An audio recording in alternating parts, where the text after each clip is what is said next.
आज class 10th के लिए पॉलिनोमियल बहुपद। तो बहुपद से पहले हम जानेंगे कि बीजीय व्यंजक क्या होते हैं।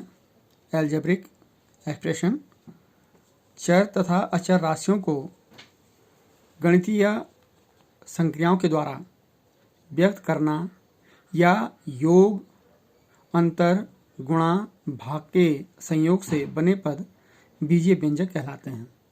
गणितीय संक्रियाएं यानी जोड़, घटाना, गुणा, भाग, प्लस हो, माइनस हो, मल्टीप्लिकेशन हो या डिवीजन हो, उनके द्वारा यदि चर और अचर राशियों को हम व्यक्त करते हैं तो यही बीजीय व्यंजक कहलाते हैं। जैसे एक ये त्रिघात में बीजीय व्यंजक है x³ - 6x² + x + 7 और x² + 2 या 2x। इसी प्रकार से अन्य कई ये बीजीय व्यंजक बनते हैं। जैसे x चर में है और ये अंक 6 है, तो इस प्रकार से जो भी व्यंजक बनेंगे, यहाँ पे माइनस है, यहाँ प्लस है, यहाँ 7 है, यहाँ पे प्लस है, यहाँ पे 2 × x है, तो ये बीजीय व्यंजक कहलाते हैं। इसके बाद बीजीय व्यंजक से बनता है बहुपद यानी पॉलिनोमियल। एक बीजीय व्यंजक बहुपद कहलाता है कब? यदि चर राशि का घातांक एक धनात्मक पूर्णांक हो, पदों की संख्या निश्चित होनी चाहिए और प्रत्येक पद में चर का गुणांक एक वास्तविक संख्या होनी चाहिए। तो इस प्रकार से जो पद बनते हैं हमारे, ये बहुपद कहलाते हैं। यदि x एक चर और n को हम नेचुरल नंबर या प्राकृत संख्या और a0, a1, a2, a3 and ... so on an ये वास्तविक संख्याएं हैं, तो f(x) = a0 + a1x + a2x² plus ... plus कहाँ तक an(x⁴n). ये जो पूरा व्यंजक है, ये ही हमारा बहुपद कहलाता है, यानी बहुपद का मानक रूप भी यह कहलाता है। अब f(x) को चर x में एक बहुपद कहते हैं, यानी यहाँ पे x है और इस x चर राशि यहाँ पे x है। इसी प्रकार यदि हम एग्जाम्पल लेते हैं, एग्जाम्पल में आप देखिए, यहाँ पे आपने देख दिया ये पूरे हमारे पॉलिनोमियल बन गया है।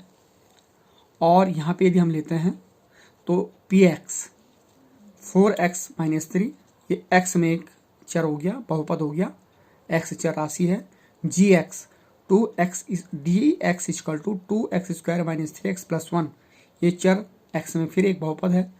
यदि qy फिर कोई पॉलिनोमियल होता है, y में चर y है यहाँ पे, तो 3y² - 2y + 4, ये चर y में एक बहुपद है। इन सभी में चर की घात धनात्मक पूर्णांक है तथा प्रत्येक पद में चर राशि का गुणांक एक वास्तविक संख्या है, जैसे कि आप देख रहे हैं। अब हम पहचानेंगे कैसे कि ये बहुपद है या बहुपद नहीं है, कैसे हम इसको पहचानेंगे। तो इसके लिए आप देखिए, एक बहुपद है px = 2x² - 3 √x, तो यह बहुपद नहीं है, क्योंकि √x को हम x⁴2 लिख सकते हैं और इसमें x की घात 1/2 है, जो कि पूर्णांक नहीं है।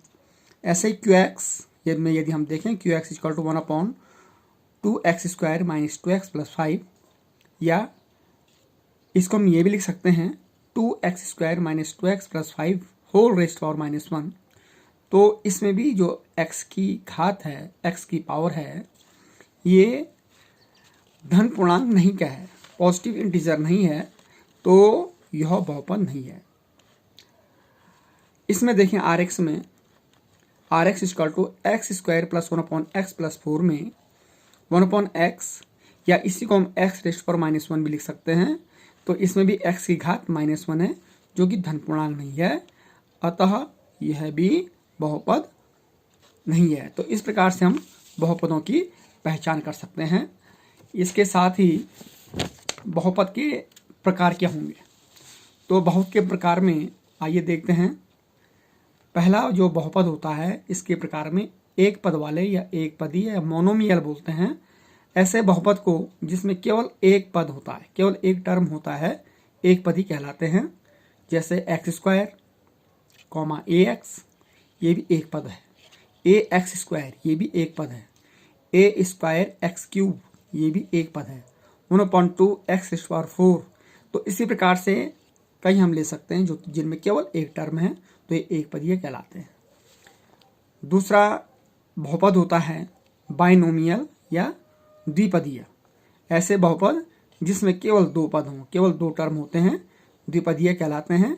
जैसे ए एक्स प्लस बी, तो एक टर्म ए एक्स हो गया, दूसरा टर्म बी हो गया, तो ये ए एक्स प्लस बी द्विपदीय है। ऐसे ही ए x square plus B x, A x square एक पद हो गया, बी एक्स दूसरा पद हो गया, तो A x square plus B x ये द्विपदीय हो गया।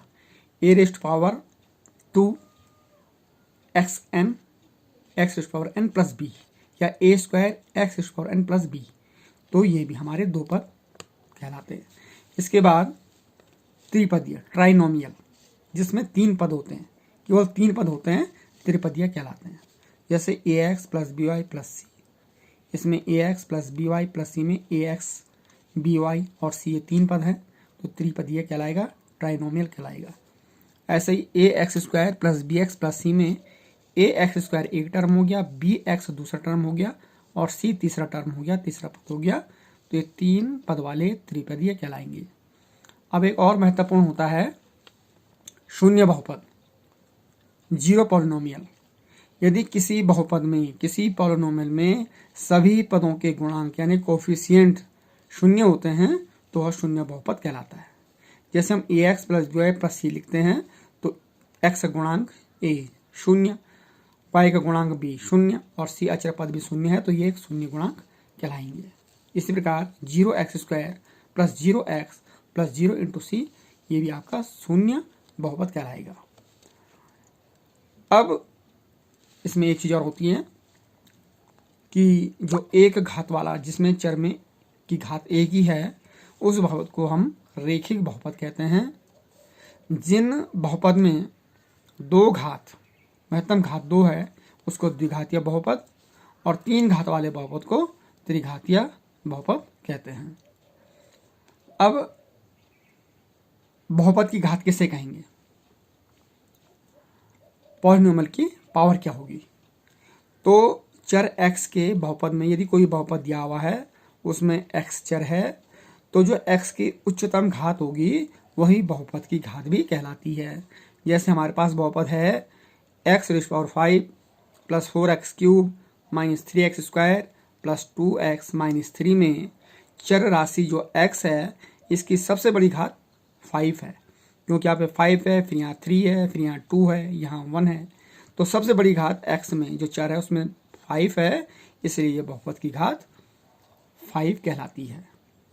इसके बाद बहुपद के अन्य भी प्रकार होते हैं, किस प्रकार से हम उन्हें करेंगे उसको बाद के चैप्टर में हम आपको बताएंगे।